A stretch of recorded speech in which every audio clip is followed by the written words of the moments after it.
Вы слухаеце Трансусветнае радыё. У эфіры праграма «Урокі гісторыі».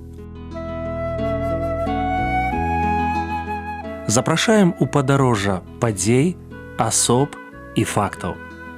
Вучыцеся разам з намі.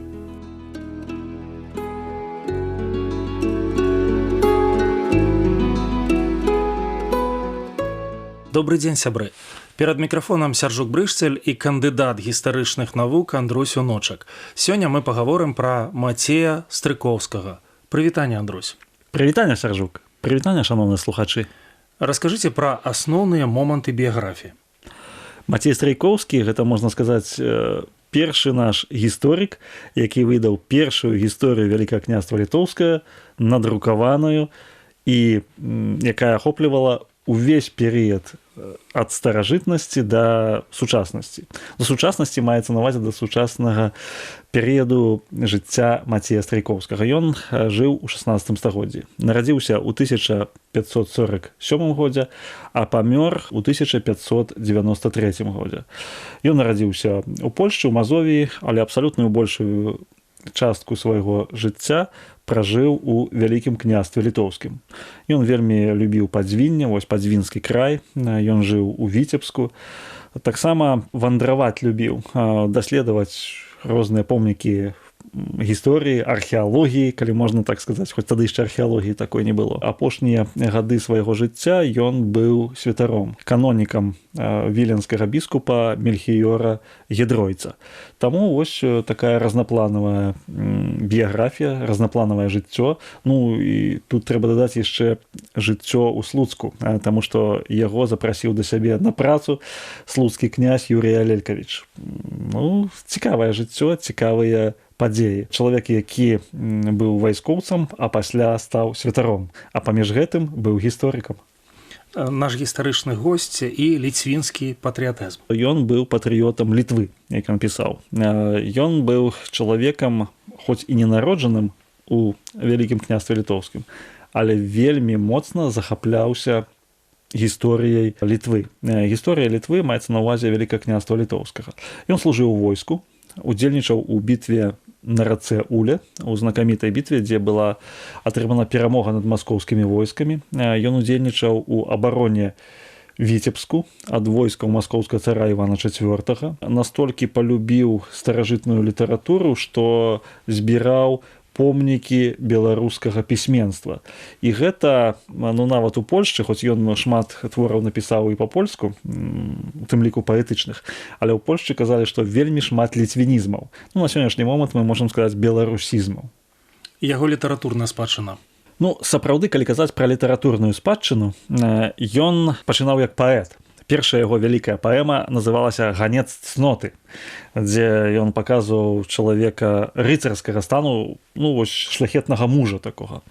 Пазней ён апісаў у вершаваных творах шэраг такіх ваенных падзей, у якіх ён удзельнічаў. У прыватнасці была такая паэма, як «Бітва на Уле», ці «Слаўная перамога там князя Радзівіла» і гэтак далей. Заняўся таксама гісторыяй. Вось самыя знакамітыя яго творы — гэта хроніка польская, літоўская, жамойцкая і ўсяе Русі. Вось гэты знакаміты фундаментальны твор, які складаўся з 25 кнігаў. Таксама ён пісаў розныя гістарычныя нататкі. З матэматычнай дакладнасцю вызначаў вось гэты планы гарадоў, мястэчак, геаграфічныя апісанні мясцовасцяў. Ну, фактычна літаратурная спадчына яго даволі такая разнапланавая. Гэта ён рабіў падчас сваіх падарожжаў? Так. Падчас падарожжаў ён тыя мясцовасці, дзе ён прыязджаў, ён іх і замалёваў, і замацоўваў таксама у якасці дадаткаў для сваіх гістарычных прац. Распавядзіце больш падрабязна пра хроніку літоўскую, польскую і рускую. Вось гэта хроніка, якую ён прысвяціў вялікую частку свайго жыцця, яна, ў прынцыпе, яго і праславіла. Ён пачынаў пісаць яе, калі яшчэ знаходзіўся на ваеннай службе. Ён служыў у віцебскім гарнізоне пад кіраўніцтвам Александра Гваньіні. Александр Гваньіні — гэта быў італіец, якога наняло Вялікае княства Літоўскае для абароны ўсходніх межаў. У выніку што атрымалася? І Гваньіні, і Страйкоўскі, яны разам пачалі пісаць гісторыю Вялікага княства Літоўскае. Яны пісалі адначасова. І нават Гваньіні ён раней выдаў на 4 гады, і Страйкоўскі яго абвінаваціў, што ён яго запазычыў некалькі сюжэтаў, што ён у плагіяце яго фактычна западозрыў. Ну, сучасныя даследчыкі кажуць, што не зусім гэта так, але яны пісалі фактычна адначасова. Ён карыстаўся шматлікімі архівамі. Яго дапускалі ў свае архівы Хаткевічы, Радзівілы, Алелькавічы. Ён карыстаўся старажытна-рускімі летапісамі, напрыклад, аповесцю мінулых гадоў. Ён чытаў творы старажытна-грэцкіх гісторыкаў Герадота, Страбона, Пталемея. Ён пісаў на аснове шматлікіх крыніц. Хацеў паказаць, што Вялікае княства Літоўскае і ліцвінская шляхта – гэта нашчадкі рымлянаў, і гэта народ, які валодае уласнай годнасцю, самастойнасцю. Разам з тым ёсць гістарычная дакладнасць у ягоным апісанні тых гістарычных падзеяў.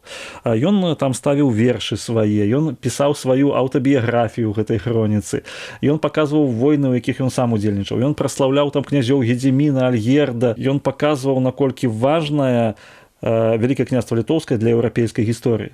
Мацей Страйкоўскі і Юрый Алелькавіч. Самы плённы перыяд ягонага жыцця і творчасці – гэта жыццё ў Слуцку. Гэта другая палова 70-х гадоў. Юрый Алелькавіч яго запрашае да сябе. Знакамітая гісторыка, які піша знакамітую гісторыю. Ён пачынае працаваць са слуцкім архівам. А там безліч старажытных граматаў, безліч старажытных летапісаў, якія да сённяшняга часу проста не дайшлі. І таму некаторыя лічаць, што нават ён быў фальсіфікатарам гісторыі. Бо проста няма тых крыніц, якімі ён карыстаўся. Але гісторыкі чым больш даследуюць, тым больш яны кажуць, што цудоўна. Дзякуй Богу, што Алелькавіч яго запрасіў да сябе, бо мы проста бы не ведалі некаторых гістарычных звестак. Таму самы плённы перыяд яго. Ён сам піша, самы плённы перыяд майго жыцця. Андрусь, і апошнія гады жыцця. У канцы свайго жыцця, это канец 80-х, пачатак 90-х гадоў 16-го стагоддзя, становіцца святаром. Ён пакідае гэтыя ўсе заняткі, яго запрашае да сябе Мельхіёр Гідройц. Юрый Алелькавіч да таго моманту памёр ужо. Ён становіцца канонікам, дзесьці пераязджае на Жамойць, робіць такія духоўныя выклады. Духоўныя выклады, у чым іх сутнасць? У тым, што ён займаецца прапаведаваннем слова Божага. І гэта супадае з ягонымі гістарычнымі даследаваннямі. У якім сэнсе? Тое, што ён бачыць Бога ў дзеях гісторыі, што Бог ёсць творца гісторыі.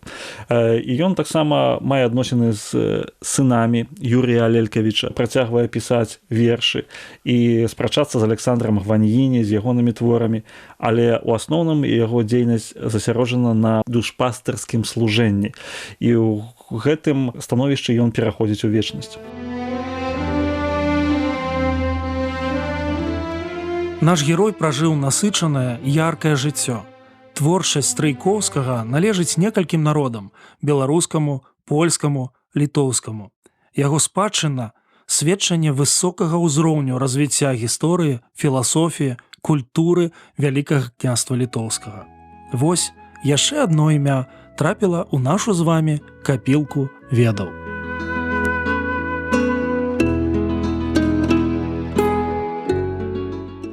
Дзякуй, што далучыліся да нашага праекту. Калі ў вас ёсць пытанні, пішыце, каля ласка, на адрас Трансусветнае радыё, урокі гісторыі. Паштовая скрынка 45, індекс 22 40 20, горад Брэст 20, Беларусь. Шукайце нас на сайце twr.fm. Да новых сустрэч!